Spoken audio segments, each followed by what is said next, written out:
গতকাল বিধানসভায় বামেদের ওয়াকআউট নিয়ে আজ মুখ্যমন্ত্রী বিধানসভায় কি বলেছেন দেখাবো।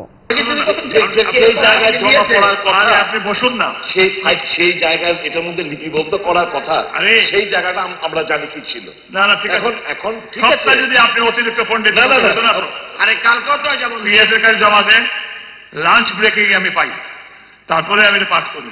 জিতেন্দ্র ওটা জমা পড়ে 1:55 আমার অফিসে আসে, হাউসে এন্ট্রি পেয়েছি, 2:25 আছে আমি হাউসে। প্লিজ ছোট্ট মহোদয়, মাননীয় বিধায়ক সুদীপ রায় বর্মন যে বলেছেন, উনি নিশ্চয়ই কালকে লক্ষ্য করেছেন।